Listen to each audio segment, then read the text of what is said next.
I'm holding on to that the work that I'm doing, and it's not an ego thing, it's just a love thing. That love will work if we just, it's such a simple thing. You have to say that word love. You have to mean it from your heart, and the plants will respond, the animals will respond, everything responds to that. And I think that whatever I'm doing, it might be small, but it's still counting. Welcome to the Spirit Sisters podcast. My name is Karina Machado, and I'm the author of Spirit Sisters, Women's True Stories of the Paranormal. In this podcast, I'll revisit the women behind my most unforgettable stories and unearth new tales to chill, intrigue, astound, and offer hope.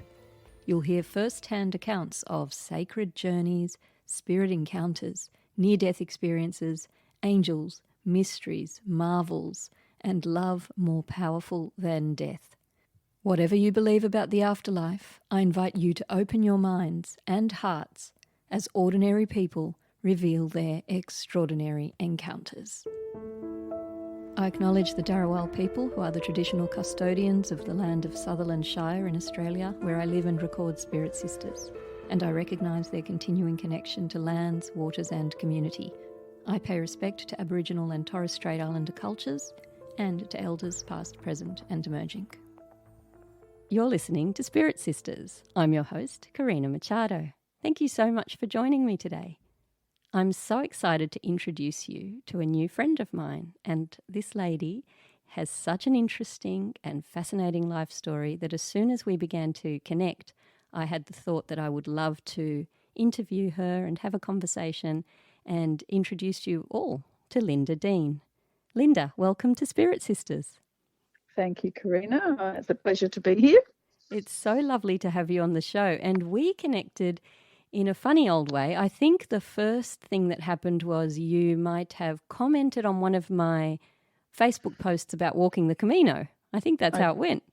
Yes, that's correct. Yeah. Because you have walked a portion of the Camino.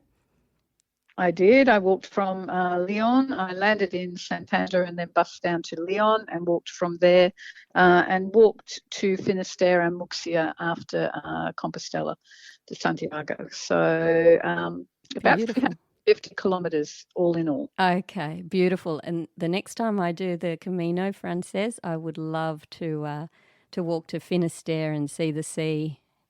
Yeah, it's beautiful. It really is. It's a nice ending to that whole journey. Oh, I love that. Yep, looking forward to that moment.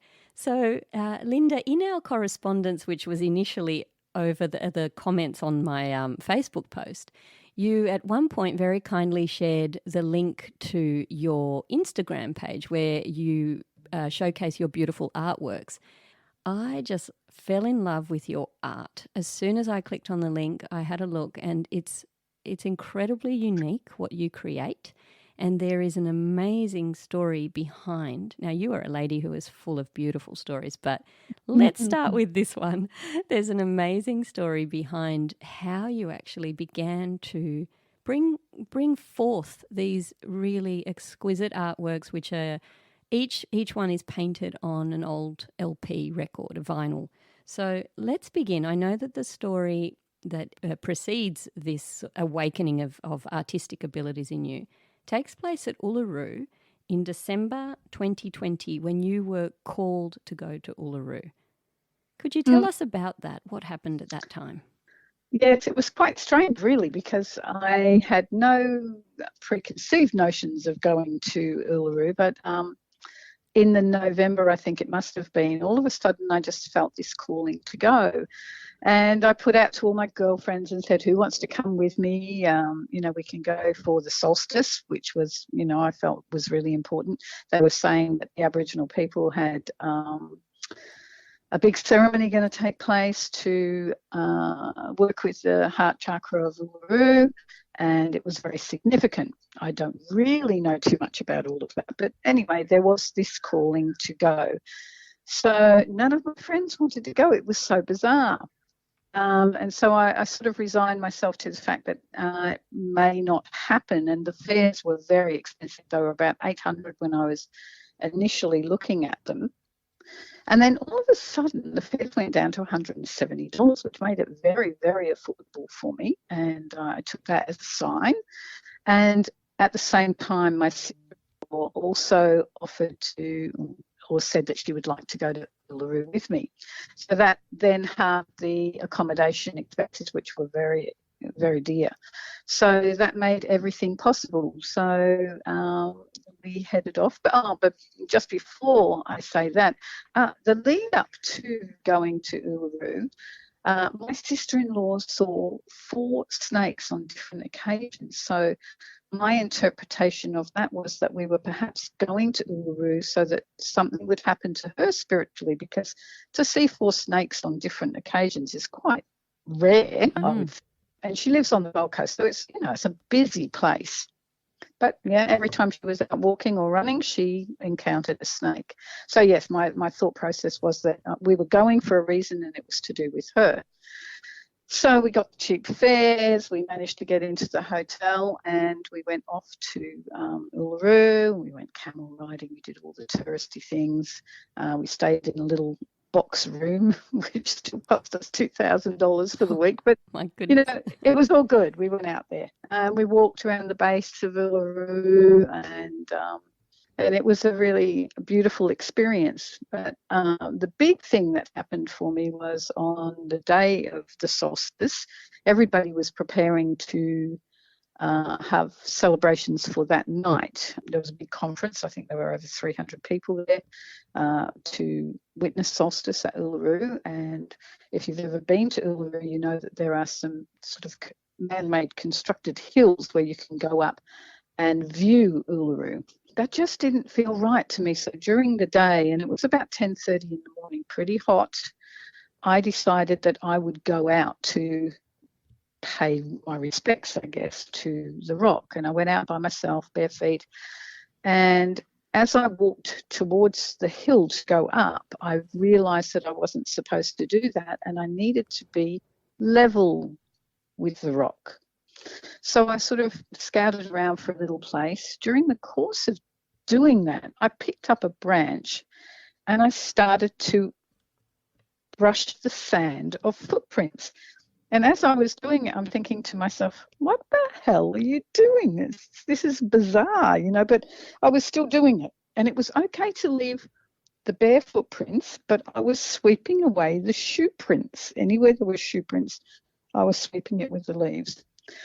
Anyway, I sat down and sort of settled myself in, was very quiet, and just began gazing at the rock. And what I saw was white light emanating from the top of the rock, and from the base there was like a purple or indigo light all around the base. It was amazing. I don't know how to even explain it. It was just something so different. And I just sat with that for a little while out there. Nothing else happened at that particular time. It was just me sitting. Nobody else was around because it was just so hot. And when I came back, I actually painted that onto a record, and I have that sitting right above me now in my bedroom. But that night was solstice, and I was in bed probably by 7:30. I didn't join all the celebrations or anything. Neither did my sister-in-law. We sort of went to bed. We had dinner and went to bed fairly early. And I believe, and I can't swear to it, but I believe that night was the night that I had my dream, which was like a lucid dream. I was in the presence of a redback spider, and she was over the top of me. And if you know redback spiders, they are very black and they have very angular legs, and that's what I could sort of feel, that she was towering above me and over me, and she was weaving. And as all this was happening, I was saying to myself, well, that's ridiculous. They don't have redback spiders out in the desert. And trying to sort of make sense of it within the dream. So I believe it was a lucid dream. And then I thought, well, she's going to put her pinchers into my neck and inject poison, and the poison will go through my body and it will turn my body into like a mush or a fluid that she can feed on, and she will feed on my body. And I was saying it to myself, quite matter-of-factly that, there was no fear in it at all. It was just all very matter-of-fact. And as she was weaving, all of a sudden I realised that wasn't actually the case. What was actually happening was that I was within her nest and she was weaving a nest around me and I was being born. So it was like a huge rebirth or a birthing. And I know now that spider means creativity, and I believe that's what she endowed me with. And I tell my sister-in-law the next morning what had happened, and she raises her eyebrows. She's not into all this stuff at all. But later on that next day, we went down to the hotel, and they had like a jewellery section, an artist section. There was lots of paintings and jewellery and stuff like that. In one of the jewellery cases, there was a tiny rock with a redback spider on it that was weaving a web. And that was my verification. That was just, yes, you are doing, you're on the right path. You have remembered correctly. So that was amazing for me. That was just an incredible, incredible experience. Oh, and from that came the records. So when I came back, I just couldn't stop drawing. And to do a little lead up to that, I'd had actually done a mandala class, I think in the beginning of November, with a lady here on the Sunshine Coast. And me being me, I'm quite lazy. And so I was thinking, how am I going to do a mandala? I don't want to draw all those lines. I quite like having imperfection in the perfection. And so I thought, what has lines around it that I can cheat with? And I thought, a record has lines. So I went to the op shop and I bought myself a vinyl record. And I did, with a gold pen, I drew a mandala before I even went to the art class. Took it along and showed the lady. And because I'd already done it, I then painted something else. Thought nothing more about it, really. I really liked what I'd done. But I knew where all the little mistakes were, but that didn't matter. It looked good as an overall picture. It looked good. But when I came back from Uluru, the records were the first thing that I picked up. And I realised that there was, I'm going to say magic. There's power and magic within the vinyl record, because the ones that I was buying at the op shops were the records that were going into landfill. They were Mozart and Bach and Beethoven and the things that nobody buys anymore. And so that is very, very powerful music. I do have a lot of Kamal records, I must say. Poor Kamal. And also Richard Clayderman. They are very big in the op shops. I have noticed that myself. I do like to flip through the LPs at the op shop too. Wow. But I realised that there was power in them. And so... so really, cut a long story short, I started to draw, and then I believe that I was used as a channel, and the art just keeps on changing. It was very, very simplistic and quite indigenous in the beginning. Lots and lots of dot work, which felt beautiful to me, and I used it as a type of medicine. So I would draw. Now I draw mainly at night, but I was using it to just slow down and just be mindful.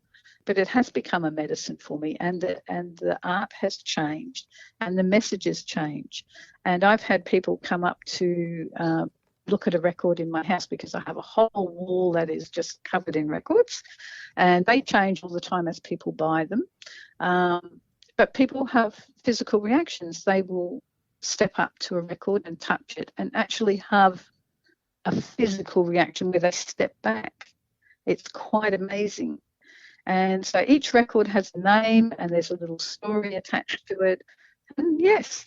It's a beautiful story. There's so much within that. I love how you shared around the significance of the LP, because as you say, it's not just this flat disc. It is infused. It's a piece of art. It's infused with the creativity of the composer or the musician, And it's significant. And I really love, on a practical level, that you're saving all of these records from landfill and repurposing them. So on that kind of very 3D level, it's a beautiful service. The record is also a spinning disc, so it is the vortex. Oh, goodness me. There's so much to this. And spirit comes through because spirit is being channeled through me, and my heart is in it because it's me. They're using me to draw, so, a component of me is in it, not the artistic part, that's all them, I'm sure, and the message, but it's part of me is in it. So I like to think that my heart is in it because I'm just the instrument that is pushing it through. So, it's very exciting, and I'm in awe of it myself. I lay on my couch and I look at my wall and I think, holy cow, how did I do that? It's just amazing. It amazes me. Prior to that, had you created art before? Had you painted or drawn before? Not in a true sense, but I did do a house sit in Dramana in Victoria a few years ago, and I did a house sit for an artist. And while I was doing that, she had a studio out the back, and she said to me, if you want to go out into the studio, I've left some canvases out there. You just go and play. And the actual house I didn't like the feel of. So every morning, as soon as I got up, I would go out to the studio and just play. And then I would go and sit on the grass in the garden and do dot work and stuff like that. And because I don't think I can draw, I would turn things around upside down because I thought that was a good way to draw without expectation. And I did 17 paintings while I was there. Not anything grand. I've given most of them away because I don't, I just thought that was a nice thing to do. But I'll tell you a little story with that. One day I was opening my boot in my car and I was with a girlfriend of mine, and there was a picture of an elf-like girl in there that I'd painted, and I didn't like it. I wasn't sure what it was all about. It was grey and it was quite different. And as soon as I opened the boot, she said, oh my God, I dreamt about her last night, or words to that effect. I don't remember exactly what it was. So I gifted that straight to her. So it was already coming into play even then.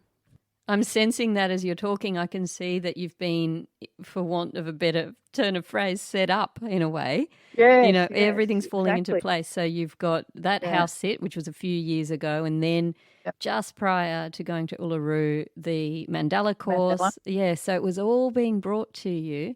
But kudos to you for being open and accepting the invitation, because the artist said to you when you were house sitting, oh, go and use the room and have a play, and you did. Some of us might not have. You did. So well, it was safe because I was by myself. I had no expectation, and there was no one else there that I needed to impress, or all the human things that you think that you need to do well at, and all the human things. It didn't matter. So I could play. Yeah. I love that. And so I remember, though, just before we move away from the Uluru story, which was the opening to everything, just almost exactly 3 years ago now, there was a message that you received when you were at Uluru, and it had to do with the veil lifting. Now, I wonder if you can share that story. And was that in the moment where you saw the violet light? Or at what point did you have this realization that this message was coming through? I was just walking with my sister-in-law between hotels. That was all it was. And I just said to her, I believe that a veil has lifted and the animals are going to come forward. And while I was speaking, a little moth came and landed on my finger. And I say these things without even understanding what they mean. So often in my life, all these spiritual things that have happened, it's like I'm an observer because I'm thinking, oh, for heaven's sake, don't say that out loud. I mean, just a bit too out there. And my sister-in-law was not that way inclined at all. And she just looks at me, but the little moth or butterfly, whatever it was, and I've got a photo of it, just landed on my finger. And I just knew that was true. I knew that there was something that had happened that would allow us to receive messages from the animal kingdom. And then, I don't know when, but during the course of the time between Uluru and now, one day I'd fallen asleep on my couch, and as I woke, I realised that another veil had lifted and the elementals were coming through. Now, that was really exciting to me because I'd seen the animal thing. I was waiting to see fairies in my garden. I'm still waiting. I haven't seen them, but I'm very, very aware that the light in my garden is beautiful. And also when I do the singing to the water and I flick the water, and as I flick the water up and the water droplets go up into the air, the colours that are in those droplets of water are just magnificent. So there's something tied in there as well. It's being able to see somehow differently. I really like that. And yes, you referenced there the singing, how you sing to the water, and that's something that you're teaching me to do, and I've been doing it last couple of days, and we'll come back to that because I think that I really that's something that I'd love to pass on, you know, and have more of us doing that. And we'll explain why later. But just before we move on, the message that you received when you were at Uluru about the veil lifting and the animals coming through, was that before your dream? I don't know. I think it was after. My feeling is that it might have been, because I know exactly where we were. We were just walking between hotels. So whether it had just been after I'd seen the rock, which verified the spider, but it was in that little walkway that we used to do between the hotels. So I think it was definitely after the dream. Okay. Because for me, even to say it out loud was, I'm going to say, brave. Yeah, I just didn't say things like that to my sister-in-law generally. But there must have been, there's an awakening. So I would have been excited that I was getting those messages and I would have voiced it to her. It's like you couldn't stop yourself. It bubbled out of joy. Yeah, that's wonderful. And like, I'm just thinking about you being somebody who, as you said, like there were things that you wouldn't say. And I've only started to get to know you, Lynda, and I know that you have had all of these really quite marvelous spiritual experiences your whole life. So I'm just thinking there would have been a lot perhaps over the years that you didn't share. And I feel very honoured that you're here sharing with us today in an open way, and it's a beautiful gift to us all. Thank you. So there's one, and we'll go into a lot of your stories, but I thought if it's okay with you, let's start with an amazing experience that you had on a very sad day. It was the day your husband passed away 23 years ago. And I was wondering if you could share with us that story.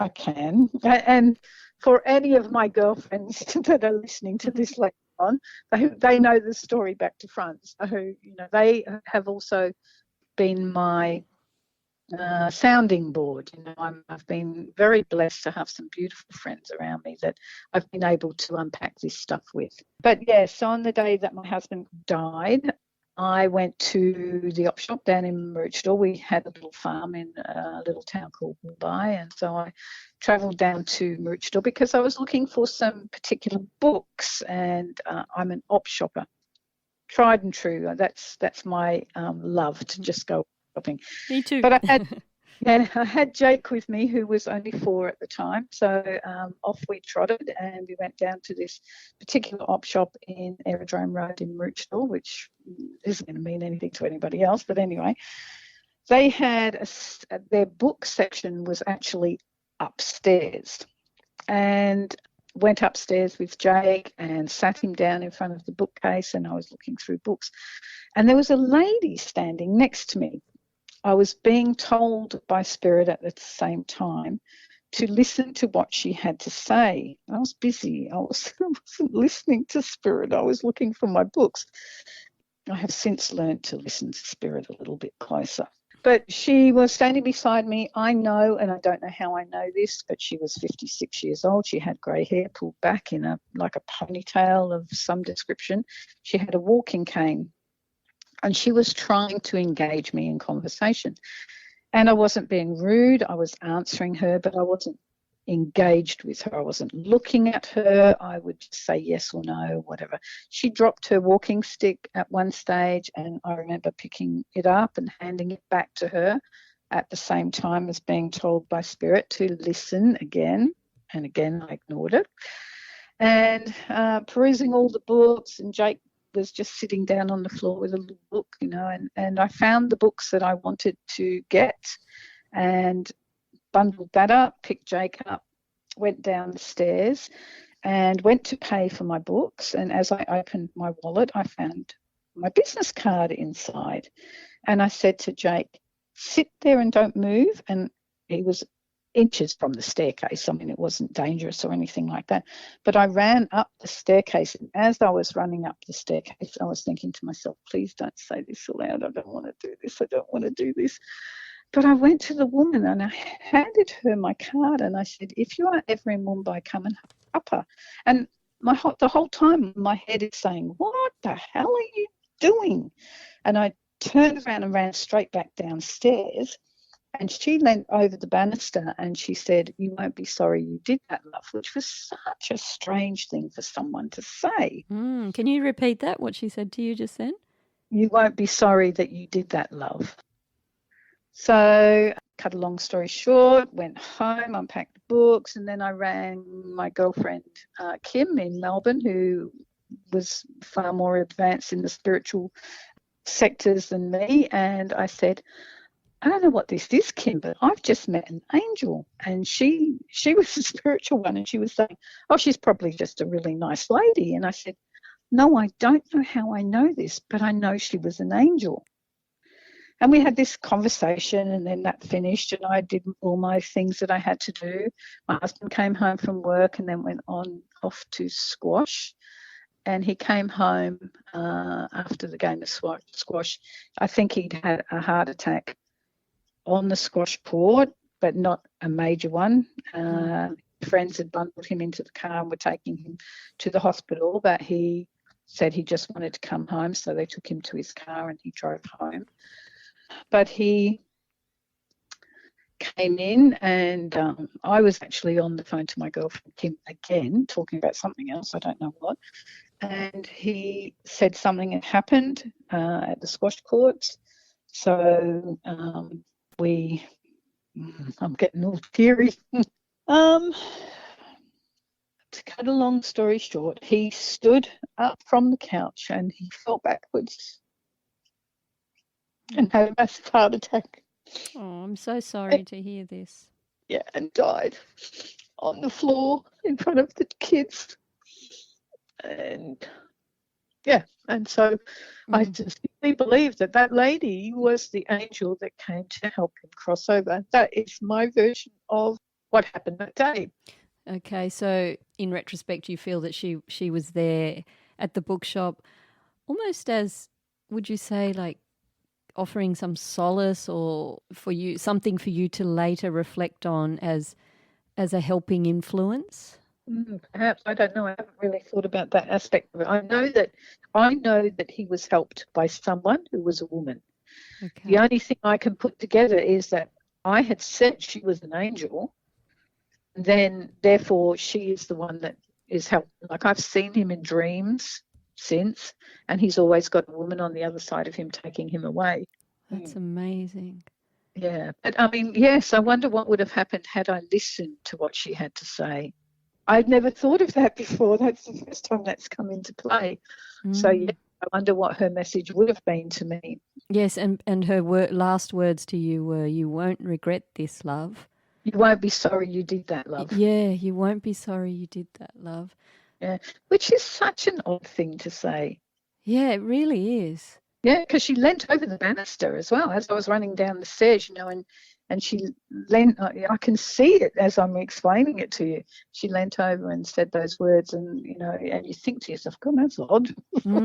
And gathered Jake up and went out to the car, and I thought nothing more of it until I got home and was talking to my girlfriend. But, yeah, he passed that night, and I absolutely 100% believe that woman was there to help him cross over.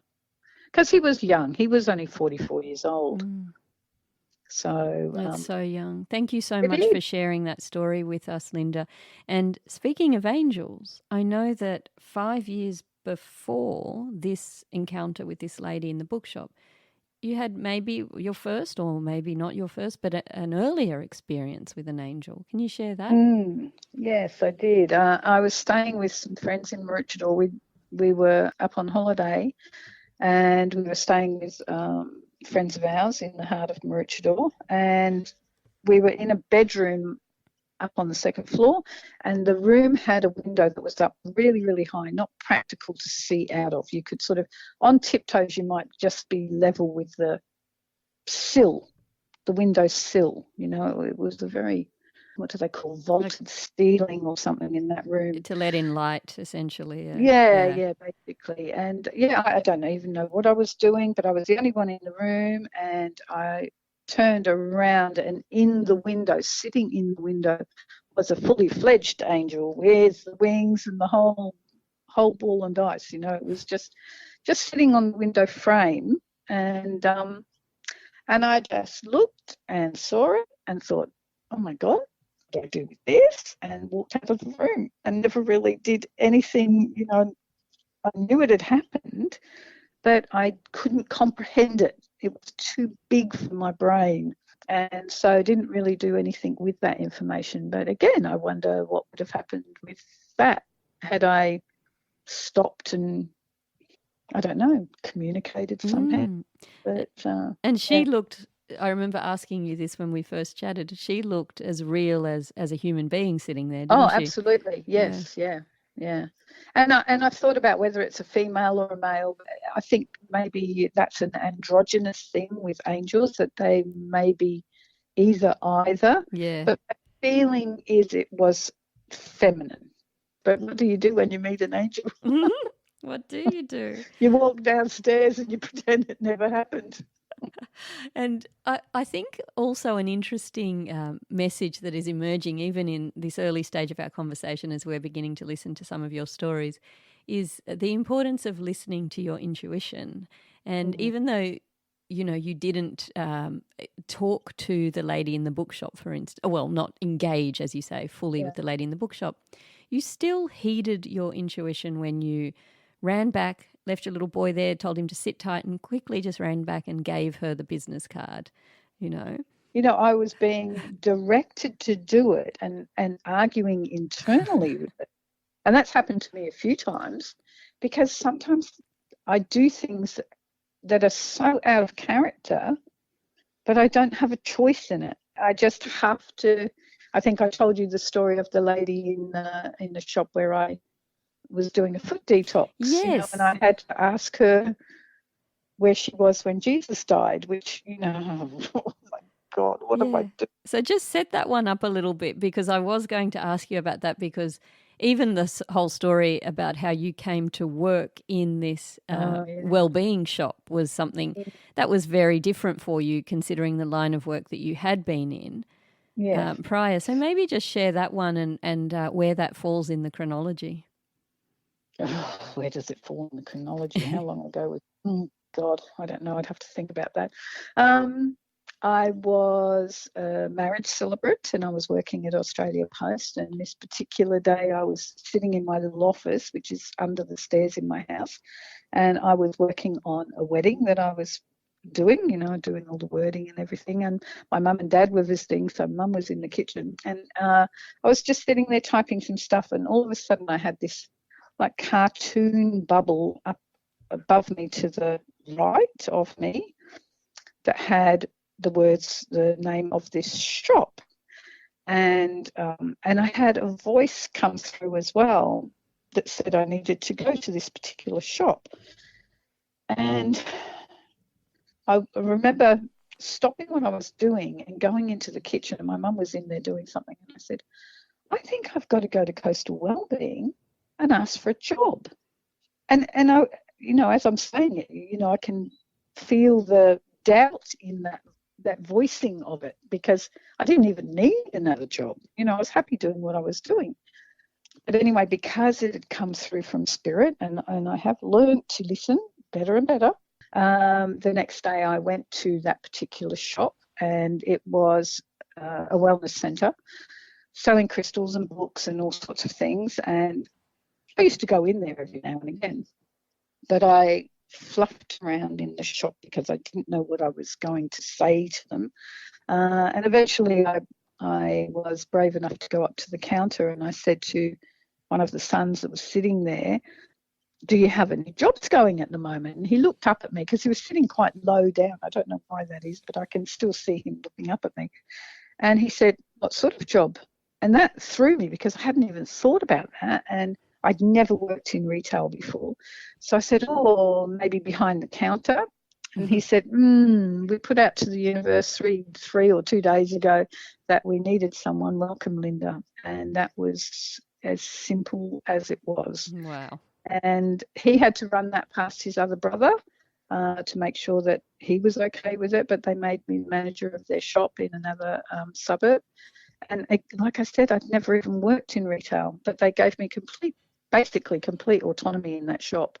And it was a meeting place for women, and it became a very pivotal place for me to strengthen my spiritual journey. It just fell into place just like that. And I think if we learn to trust, the flow is incredible. That's such a good point. Yeah. You've got to get into that flow. And I mean, I resist the flow because it makes you stand out from the crowd, and I don't really like doing that, but I'm learning to do that. And Lynda, you were working there at the wellbeing shop when you had this experience that you referenced before. So you were doing, I think, are they called a foot detox on a customer? Yeah. So the shop that I was managing for them, I had the crystals and the cards. And we had practitioners in there doing Reiki, massage. We had a naturopath and stuff like that. So one of the things that I would do at the back of the shop was I would offer foot detoxes to people. So this particular day, a woman came in, and I remember her name was Prue, and she was an elderly lady. And as we were walking up the back, I was thinking, I don't want to say this to her, but I was not being given very much choice. But I set her up. She sat down. I had to go and get warm water and put the electrodes into the water for her detox to start. And it's a very Christ-like experience because you're bathing somebody's feet. You've got that whole Jesus thing going on at the same time. That's a feeling that I've sort of come to. And anyway, as I was putting her feet in or doing something, I just said to her, "Where were you when Jesus died?" And she answered me straight away, and she said, "I was there. I was Simon's wife." And it was like I'd asked her what she was having for dinner that night. My goodness. It was so matter of fact. It just blew me away. And that happened a couple of times where I'm not going to say forced to say something, but I argue with myself because I don't want to say the words that are formulating in my brain, but it just happens. And after you said that to that lady, and she answered, did she then expand on this, being Simon's wife? And as Simon, I'm thinking that could be Simon of Cyrene, who was the fellow who helped Jesus carry the cross a little bit of the way to the mount there. But did she expand on that at all? No. It was like I said, it was like I just asked her what she was having for dinner, chicken or pork or whatever. And then that was it. Yeah, basically. And I mean, you're saying that, I just thought, okay, Simon's disciple. That's all I thought. Yeah, never had any more. I don't think she ever came back into the shop. I'm not sure, but so many things happened in that shop. It was an amazing experience. Really. And is there a sense of relief so you're having this internal struggle? Oh, do I say this? Do I not? Do I say it? And then when you say it, do you feel like, okay, job done, I did it? No, I can't say that that's something that's conscious in my mind at all. How does it feel when you do give that message? I've never thought about that. There's the embarrassment because I'm sort of arguing with myself about doing it. I suppose there would be a sense of relief that it's out, but I've not thought about that side of things to be. So it's like I have verbal diarrhea, it just comes out. And I'm thinking, oh my God. But I did it again another time with a young girl that was in looking at some books in the store, and I asked her, and she burst into tears straight away. She left the shop. I don't know what that was about. I felt very bad about that. Do you remember what you asked her? I asked her where she was when Jesus died. Oh, it's the same question. Okay. Yeah. Because I find, like, I've discussed this with a lot of girlfriends, and I've got one particular girlfriend who believes that she was the soldier at the base of the cross that perhaps stabbed Jesus in the side. Mm-hmm.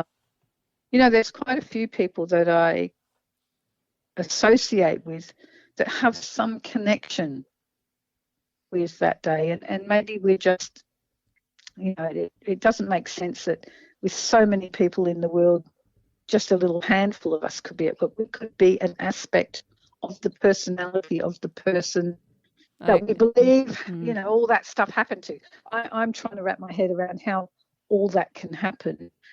But yeah, it's very, very big. It's very big. And you yourself have a memory of that time in history, don't you? Of a life there. Well, someone asked me where I was when Jesus died, and I wasn't looking up at him, whereas so many people were at the base of the cross and looking up or whatever. I feel, and this is very out there, I feel I was looking across at him, and I believe I was the thief on the cross next to him. And for me, that was verified one day when I was in the city of Melbourne. I was walking along taking photos, looking up, because people don't take photographs of what's going on up in the sky, and there's some amazing sights in the city of Melbourne. And I was walking up the hill in Collins Street towards Russell Street and just clicking away, and when I looked at a particular photo that I'd taken as I walked up the hill, and it was opposite the old TNG building, there's a little church there. And I've never noticed this before at all, but the photo depicts Christ and the thief on the cross. And for me, I took that as verification, because there was no preconceived notion of taking a photo or anything. I was completely oblivious. I was just taking pictures and then looked at it, and there it was. And so for me, that was a validation of sorts.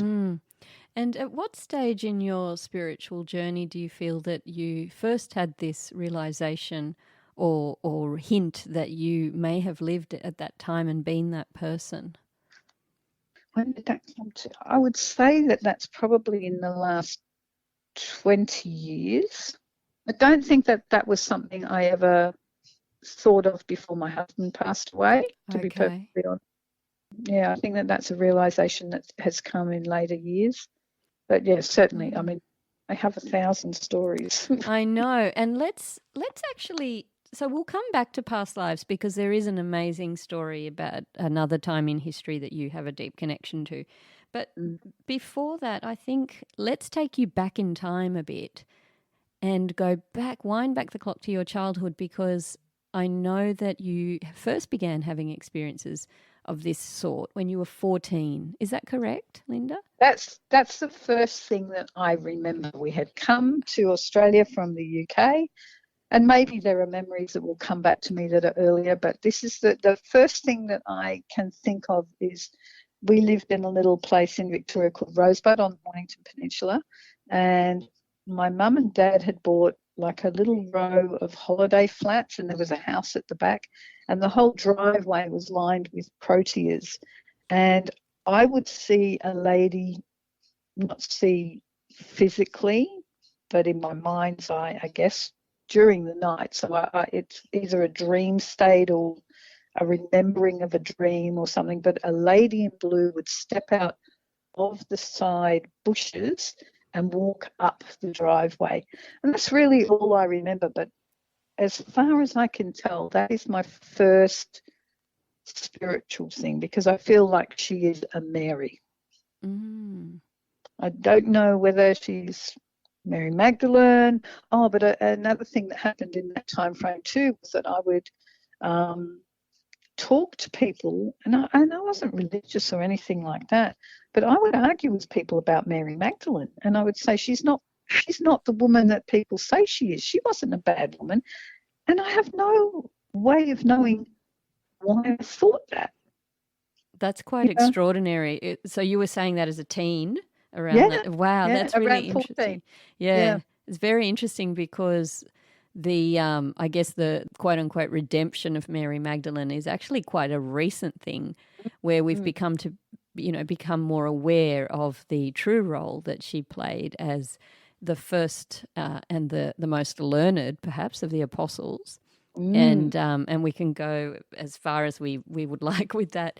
There is so much information around her now, and beliefs that she took the teachings to France and whatnot.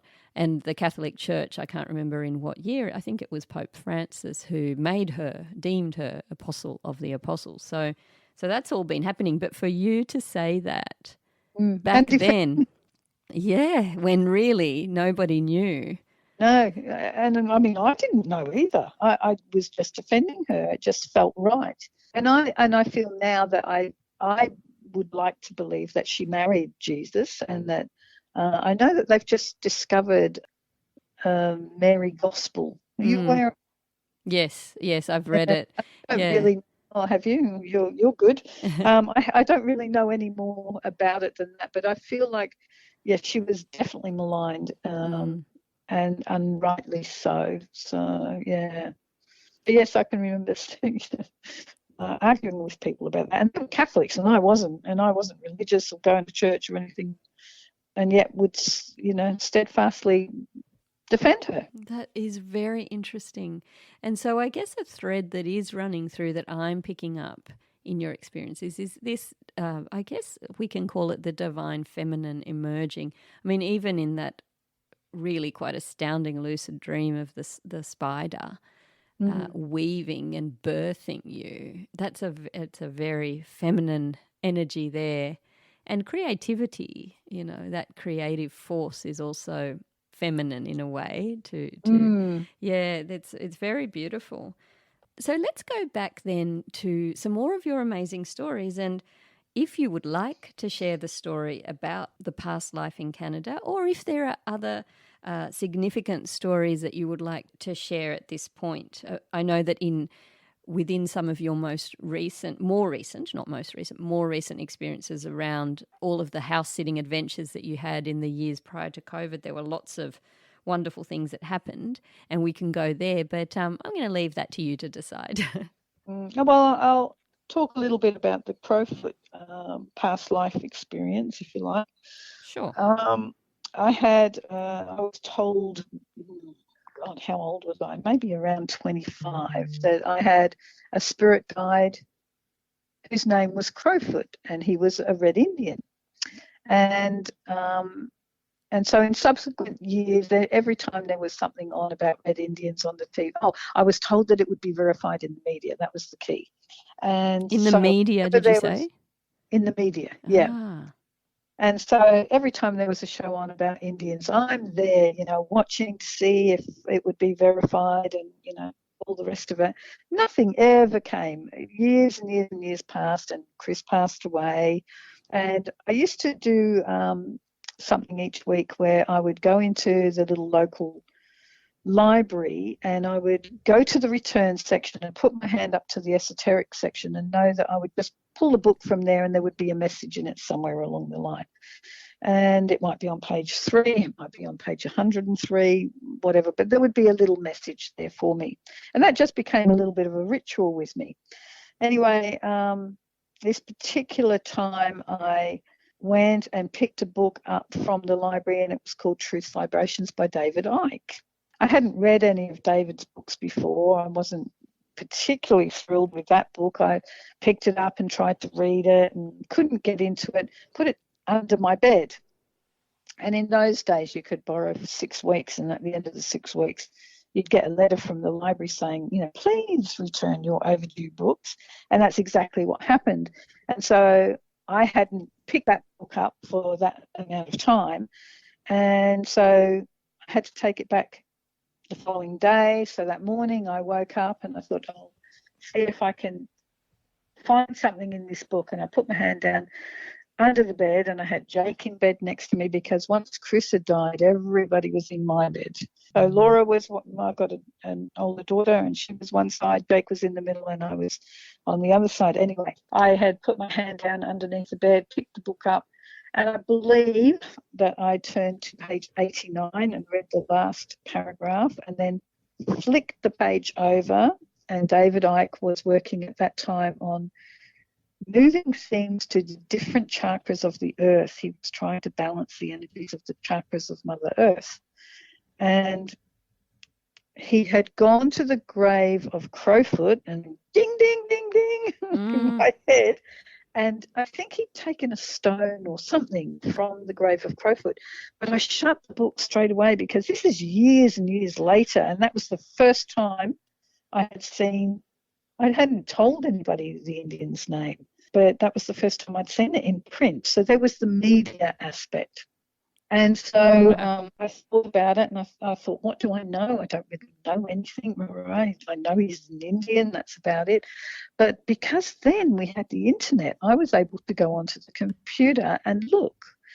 And I was able to research Crowfoot of the Blackfoot Nation. He's Canadian, so I could find all these little pictures of him. He was quite famous within the Blackfoot Nation because he was a peacemaker. He wasn't aligned with the tribes that were fighting the white man, and I think he was maligned in that because he wanted to save his family, his tribe, I guess. In the course of doing that, they all died anyway of smallpox, I believe. But I digress. So closed the book. I looked at all the photos. I printed all these little photos out and made like a little collage, put them onto an A4 sheet and laminated them. And I had that sitting on my kitchen bench. And my mum and dad came to stay because they would come every 3 weeks and help me with things around the farm because it was, a bit of a struggle after Chris had died. And this laminate was sitting on my kitchen bench, and my mum walked past it and she looked at it and she said, "Oh my God, that looks like you." Now, Crowfoot is not a good-looking man, but she made the comment, it looked like me across the eyes. And she didn't know that story, so then I was able to tell her. And she had gone to the library in Broadbeach because she lives on the Gold Coast, and she had picked up Truth Vibrations by David Icke and read it at exactly the same time. And there was my other verification. Oh, wow. So she got nothing from the book. I can't say I really got anything from the book either. I stopped at whatever page, I think it was page 90, and closed it, and I didn't go back to it because I was in shock that there was this Indian's name. And so my attention then was about looking on the internet and seeing what I could find and going from there. But 14 years ago, I sold the farm and I went to Canada with my mum and my dad. We had the opportunity to go through my brother who worked at Air Canada to visit Canada. So I took Jake and my mum and dad and we flew over to Vancouver Island and we stayed there for a little while, and then we went to Calgary, and from there Jake and I went out to the Blackfoot Reservation and we stayed in a teepee out on the plains. And one of the young men who was like a guide, if you like, of the reservation said to me, "The ancestors are returning." And I can't say anything because, what right have I got to say that I believe I was his ancestor? I couldn't do that. But I thought, this is so bizarre that he would even say that to me. It was just they're just little signals along the way. But yeah, Jake and I stayed out there for the night. We froze. Mm-hmm. We were in a teepee. It wasn't a great experience. And I remember thinking, I'm going to get an epiphany out here. I think, if I do these really weird things, I'm sure something big will happen. The epiphany that came was in the morning we could hear dogs barking very, very close around us. I didn't know if it was wolves or what, and I was quite frightened. And the message that came through was that ever since my husband had died, I'd lived in fear. And that was so true. And that makes me very emotional now. But it was like my the rug had been pulled out from under, and and fear was exactly where I was coming from all the time. It was not consciously, and I don't think other people would have seen that, but I was so fearful. And so that was my great epiphany. Not such a great one, but and you got to take it as it comes. Yes, and Lynda, having that epiphany, having that understanding that you have lived from fear since that moment, how did that help you to, or did it help you to begin to heal that? Not consciously. I'm not conscious of that. I'm aware of the message, and I think that perhaps I learnt to speak out a little bit more. I would talk to my girlfriends about stuff, and they all know all these weird and wonderful things that happen to me. But yeah, I don't know. I think I'm becoming less fearful now. I think, and maybe that's what COVID was for me, finding my voice and not being so frightened, not coming from a place of fear, but coming from a place of sovereignty, knowing that we are eternal, that the body can die, but not the soul inside. I don't know. I haven't unpacked any of that. I'm just winging it with that one. Well, those messages very much resonate with me, and I'm sure that they resonate with so many of the audience that listens to these conversations, that the soul is eternal and it goes on. And knowing that you still go on, not being afraid of death. I don't want to die. I'm afraid of the way you die, because I do remember some things that have happened in the past. But knowing that it's just a transition, you really just go through another door. That's how I feel. And if anyone has ever held sacred space with somebody who's in their final moments, there is a real sense after the crossing has taken place that they're no longer inhabiting that vessel. Yeah. And it's quite clear. Yeah. It's funny because when Chris died, I remember thinking at the funeral, how did that big person that I loved fit in that little box? It just didn't make any sense to me that had happened. He was too big to be in that small box. That was weird. That was really, really weird. So I think that I was seeing him on that etheric basis, the big aura of him, or the big piece of light that he was, not the body. That's beautiful. The light that we are. The light that we are.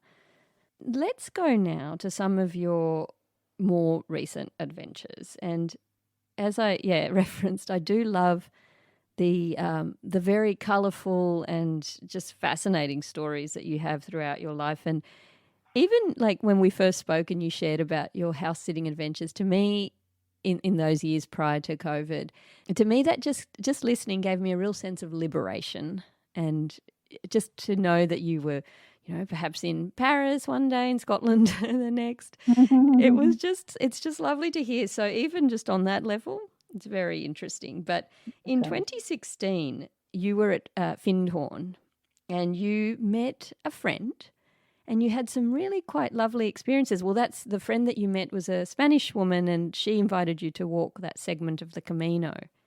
Yeah, I don't know what year it was. I think it might have been earlier than 2016. So I met her, and then we walked the Camino in 2017, I think.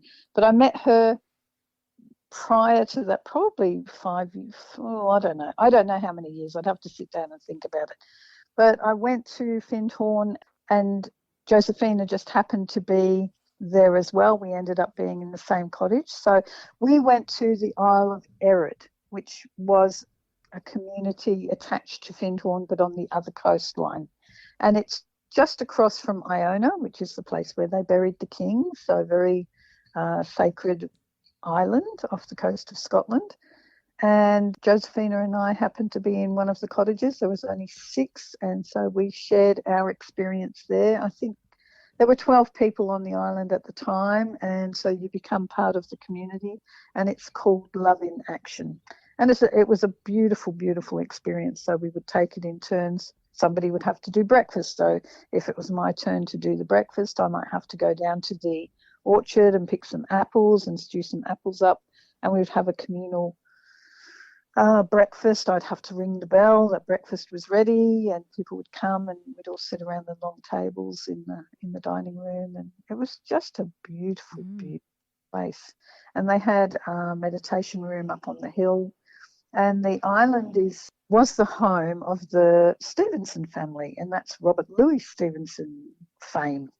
He was the odd one out. This is how I understand the story. He was the odd one out, the black sheep of the family, because they were all engineers, and he was an author and wanted to write books, and he wrote the book Kidnapped, based on a little cove on the Isle of Errod. It was all written there as far as I believe, but he maybe grew up there and explored the island, and it very much features in the book Kidnapped. But while I was there, I had an experience sitting down on the shoreline that I'd had a previous memory of being a firefly, and that was a life as a firefly. And that I'd told people about that. And when I was on the island, I got the message from Spirit that it was time to stop being the firefly and to be the lighthouse. And I remember messaging a girlfriend here on the Sunshine Coast and telling her that message and saying, that's too bloody big for me. I can't do that. It seemed huge to jump from being a firefly, which was that little spark that just shines intermittently, to being a lighthouse that shines a big light, if you like. But then I found out after that island, the Stevenson family were actually the people that mined the rock on the island to build the lighthouses around the coast of Scotland. So again, a verification. A verification. Wow. Yeah. What a story. And that was a big verification. So yes, so Josephina and I were friends there. We became friends there, and from there I was going over to Findhorn, and then Josephina decided she'd go to the main area of Findhorn as well. We went over there for a week. We had to also participate in the work there. So I was in the kitchen, and Josephina was working out in the fields, and we did our week there and went to Edinburgh, and then she went back to Spain, and I went on with my travels wherever I was going from there. I don't remember really, to be honest. Later on, when I contacted Josephina and said I was going to walk the Camino, she said that she would come and walk it with me. So I met her in Mallorca, where her family was based, and then we travelled to Santander and walked the Camino together. Very cool, very cool. That's beautiful. Thank you for sharing that. I just love that story about being on the island there and having that realization about, it's time to be a lighthouse. It's time to shine. Perhaps we could speculate that, you've been working towards that in a subconscious way, maybe since that moment, and learning to shine brighter. I've probably fought that for a long, long time, because standing out is hard work. Yes. It's that little step, like we talked about earlier. It's that little tiny step. You think it in your head that it's this huge leap, and in reality it is a tiny step. But it's a massive transition of self to be seen in that way. Yeah. Like I said to you about my daughter saying about me singing to the river, and there was a little video of me in the Maroochy River, and she was embarrassed, I guess. Tell us about the river and singing to the river and how that happened, and about the practice itself. I saw a little video on YouTube that was some Indian grandmothers, Red Indian grandmothers, that were singing to the waters, and they have a particular little song, and you can find that on YouTube. It's called what is it called? The Grandmother's Song to the Water, I think. I've got it. I'll share the link in the show notes so that anybody who wants to can go and have a look. Yeah. Yeah, and it's a beautiful, beautiful practice. So I started doing that to the Maroochy River. So I go down each day. I walk along the river each day, and then I go into the river. I splash in the river so that the river knows I'm there, and I sing this particular verse, and you sing it to the north to bring in the ancestors, and then you change to the east and the south and the west and sing the verse. And I did it the other day with a friend, a Mexican friend, and she told me that by rights you should do that 13 circuits, which means that you're chanting it 52 times. So we did it together in the river, which was beautiful. I can't remember the significance of what that was now, but there is some significance as doing it 13. And that's an interesting cross-cultural thing as well. It's a universal thing, this, isn't it? Yeah, I think that is something to do with the Mayan calendar. She did tell me, but I've forgotten. I'm sorry. No, that's okay. That's okay. So Yeah, I've started doing it too. I discovered the little video after you told me and shared about it, and I went along and it feels really nice to do. And I remember when we talked and you introduced me to the idea and shared what you've been doing with your song to the river. You told me that you have a sense that it's loving the river, what you're doing, and that the waters are receptive to your song. And absolutely. and I felt that in the only couple of times that I've done it. It's almost like then I look at the water and it seems to be rippling in a way that is sparkling like gemstones on the surface, and it feels like they're saying thank you. Yeah. Or I love you back. Like, it's really beautiful. Yeah. And I think for me, the realization was like when I've been walking along and I go in to the river and I speak to the river and I splash and stuff like that. Before I was doing the song, as I was walking along the river, because I do this walk every morning, I would pick up a particular leaf that had just caught my attention, or a feather or something like that. So when I stepped into the river, I would offer it and just say thank you to the river and just be conscious that it's a living thing. It's consciousness. And so on, I think it was the 2nd of August, as I walked along the river for the first time ever, and I've lived on the Sunshine Coast for 30 years, I saw a black swan. Now, there is a legend about the black swan, and that is Marucci. The name Marucci means black swan. Ulam is the warrior that fought Nindari to try and win Marucci. So there's a whole legend attached to it. But the upshot is that the two warriors both died, and Marucci also died out of grief. But she was in love with Kulam. And anyway, so the black swan is associated with the Marucci River. In 30 years, I have never, ever seen a black swan on the Marucci River. And on the 2nd of August, I was walking along and a black swan swam up and came to where I was and followed me along the riverbank, and I took photos, and I was in absolute awe that this black swan was there.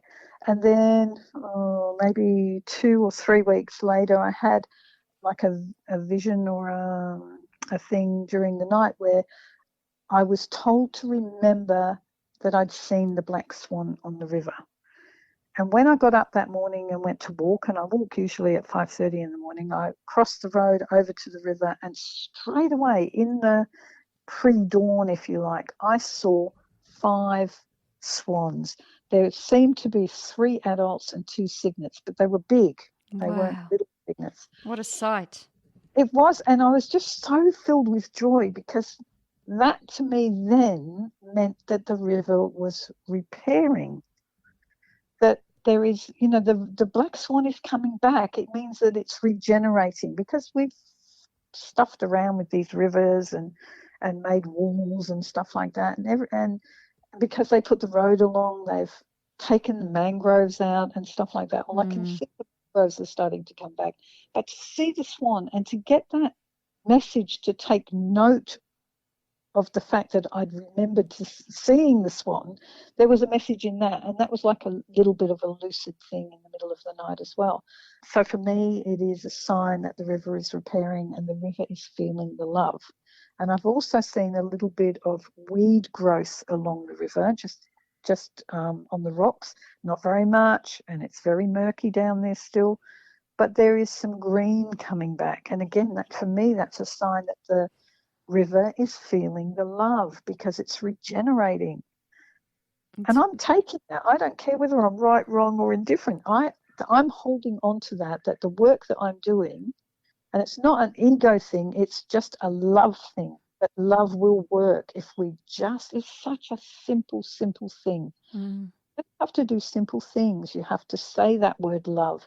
You have to mean it from your heart, and the plants will respond, the animals will respond, everything responds to that. And I think that whatever I'm doing is right.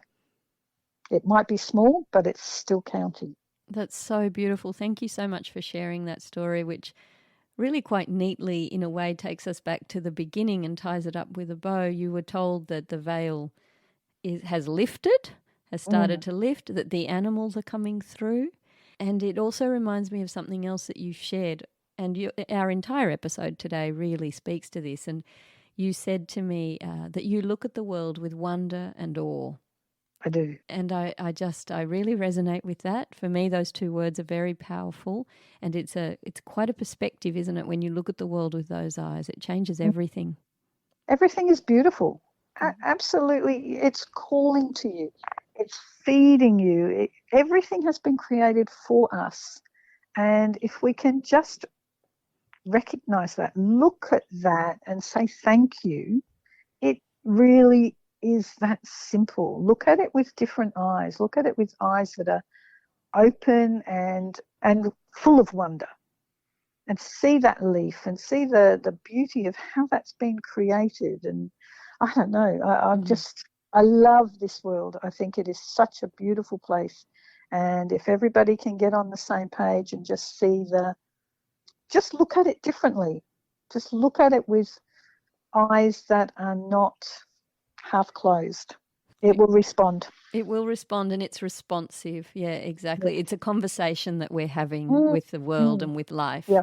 Well, I think that's an absolutely beautiful point to end our conversation today, and it's been just such a joy to chat.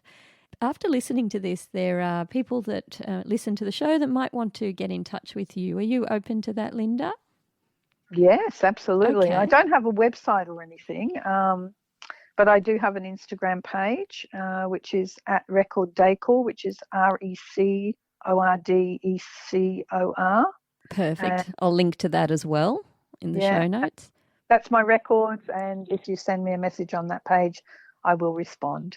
Fantastic. And do you have any closing thoughts to leave the audience with today?